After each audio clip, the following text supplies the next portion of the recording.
খবৰ এবাৰ কা নতুন ৰূপত ৰাখিছে এছআৰ ৰূপত ৰাখিছে কা এছআৰ ৰূপত কা ৰাখিছে নিৰ্বাচনী আয়োগে ইতিমধ্যে ভোটাৰ তালিকাৰ বিশেষ সংশোধনীৰ কথা কৈছে আৰু ইয়াৰ পাছতে অৰ্থাৎ এছআৰ কথা কৈছে ইয়াৰ পাছতে এতিয়া তুমুল প্ৰতিক্ৰিয়া সৃষ্টি হৈছে লুৰিণজ্যোতি গগৈৰ মতে কা নতুন ৰূপত ৰাখিছে এছআৰ সন্দৰ্ভত এতিয়া তুমুল প্ৰতিক্ৰিয়া চলিছে আৰু লগতে উল্লেখ কৰিব লাগিব এছআৰ হৈছে কাৰ এটা নতুন ৰূপ এছআৰ কাৰ এটা নতুন ৰূপ এছআৰ কাৰ এটা নতুন ৰূপত আহিছে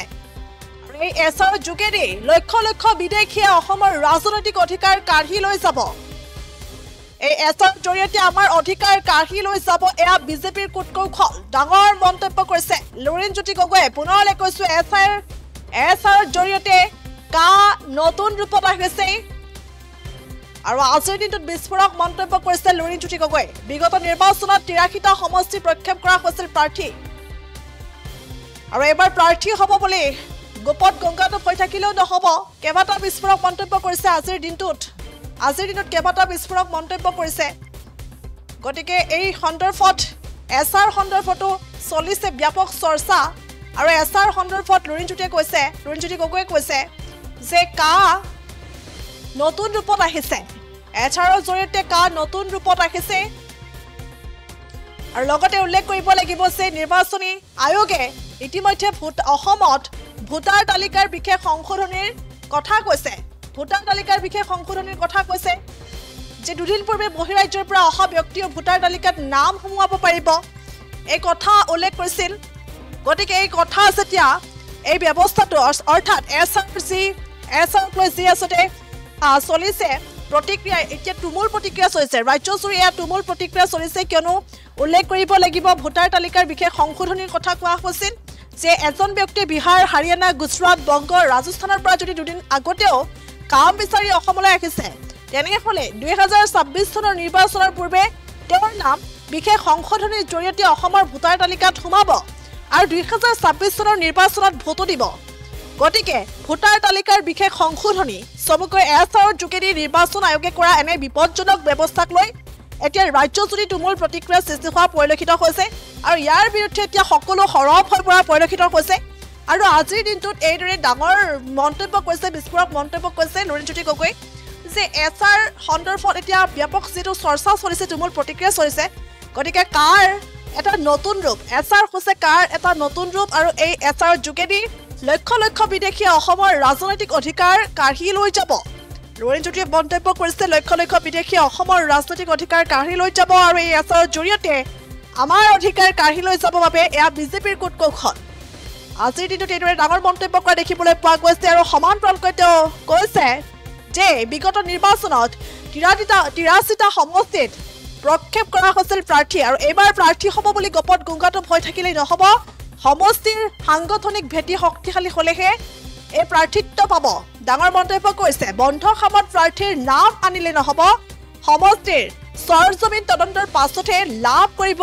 প্ৰাৰ্থিত্ব আৰু বহুসংখ্যক সমষ্টিত শক্তিশালী দলৰ সাংগঠনিক ভেটি আৰু অধিক ক্ষিপ্ৰতাৰে শক্তিশালী কৰিব লাগিব দলৰ সাংগঠনিক ভেটি আৰু আজিৰ দিনটোত এইদৰে কেইবাটা বিস্ফোৰক মন্তব্য কৰা দেখিবলৈ পোৱা গৈছে আৰু কি মন্তব্য কৰিছে মুহূৰ্তত সেই মন্তব্য আছে আগবঢ়াইছো বিদেশীয়ে অসমৰ ভৱিষ্যত ভয়াৱহ হ'ব মানে অসমৰ ৰাজনৈতিক অধিকাৰ কাঢ়ি লৈ যাব এই যিটো এছআৰৰ যোগেদি তেওঁলোকে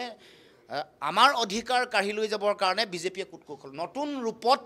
কাৰ নতুন ৰূপেৰে আহিছে এছআৰ অসমৰ মাটি গতিকে এই কথাবোৰ পুংখানুপুংখভাৱে আলোচনা হৈছে আৰু শেহতীয়াকৈ ৬ জনগোষ্ঠী জনজাতিকৰণৰ যিটো সংগ্ৰাম চলি আছে সেই সম্পৰ্কতো আমাৰ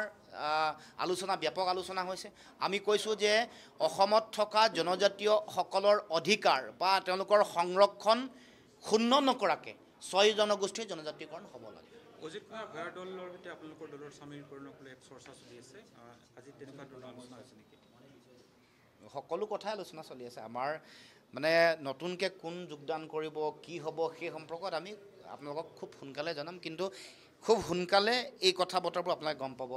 এই মাহৰ ভিতৰতে তেনেকুৱা ধৰণৰ কেইবাটাও কাৰ্যসূচী হ'ব তাৰপাছত ডিচেম্বৰৰ প্ৰথম সপ্তাহতো কেইবাটাও তেনেকুৱা যোগদানৰ কাৰ্যসূচী আছে। আপুনি আৰম্ভণিতে কৈছে যে ঐক্যবদ্ধভাৱে আমি কাম কৰাৰ সংকল্প লৈছোঁ, আপোনালোকৰ দায়িত্ব সঠিকভাৱে পালন কৰিব। কিন্তু এতিয়া প্ৰশ্নটো হৈছে ৰাজনীতিত সম্ভাৱনা বহুত থাকে আৰু এই সম্ভাৱনাৰ যদি সন্মানজনক যদি স্থিতি নাথাকে, সন্মানজনক যদি মৰ্যাদা নাপায়, মিত্ৰতাত কেনেধৰণৰ মানে আপোনালোকৰ স্থিতিটো হ'ব? নাই চক মিত্ৰতা একতা এইবোৰত সদায় বুজা পৰা সন্মান স্বাভিমান এইবোৰ কথা জড়িত হৈ থাকে আৰু সেইকাৰণে মানে শক্তিশালী একতা আৰু শক্তিশালী একতাৰ এটা সামূহিক প্ৰভাৱ ৰাজনৈতিকভাৱে তেতিয়াহে পৰিব যেতিয়া গোটেই কথা বতৰাবোৰত সন্মান বুজা পৰা এৰা ধৰা এইবোৰ থাকিব। গতিকে এইটো কথা আমি বুজি পাওঁ। সেইকাৰণে দায়বদ্ধতাৰে অসমৰ জনগণৰ প্ৰতি দায়বদ্ধতাৰে এই কথা বতৰাবোৰ আগবাঢ়িব আৰু আমি সেইকাৰণে আজি আমিও বহুত আমি পৰ্যালোচনা কৰিছোঁ কেনেকৈ আমাৰ দল সংগঠন শক্তিশালী কৰিব পাৰোঁ, কেনেকৈ সাংগঠনিক সম্প্ৰসাৰণ তৃণমূল পৰ্যায়লৈকে কেনেকৈ আগবঢ়াই লৈ যাব পাৰোঁ, তাৰ লগে লগে এছাৰৰ যোগেদি বাহিৰৰ পৰা অহা মানুহক এক ভোটাধিকাৰ দি আমাৰ অধিকাৰ কৰাৰ যিটো ষড়যন্ত্ৰ এইটো কেনেকৈ বাধা দিব পাৰোঁ।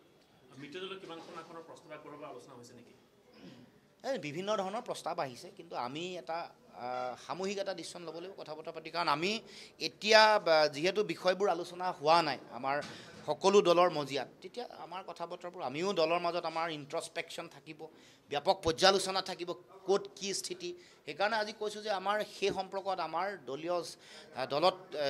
কোনটো পৰ্যায়ত কেনেকুৱা কাম চলি আছে, কি চলি আছে, সকলো প্ৰতিবেদন আমি বিভিন্ন মানে আমাৰ দলৰ এক্সিকিউটিভ যিসকল আছে জিলাবোৰ প্ৰতিনিধিত্ব কৰি তেওঁলোকৰ পৰা লৈছোঁ।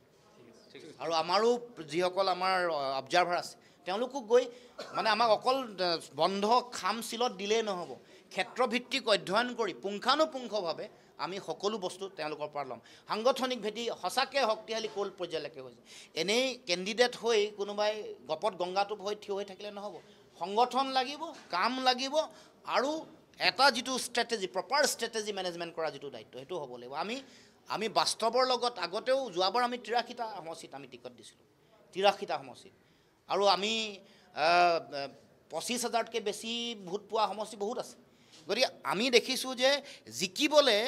তাৰ লগে লগে আৱেগেই অকল নহয়, সাংগঠনিকভাৱেও আগবাঢ়িব লাগিব। গতিকে দুয়োটা কথা, আৱেগ আৰু সংগঠন দুয়োটাক কেনেকৈ এটা হেৰি কৰি আমি প্ৰপাৰ ৱেত আমি আগবঢ়াই লৈ যাব পাৰোঁ, তাৰ কাৰণে আমি আজি এই পৰ্যালোচনা হৈছে। যিকোনো খবৰৰ বাবে যোগাযোগ কৰক 7099017330 লগতে 7099017110 নম্বৰত।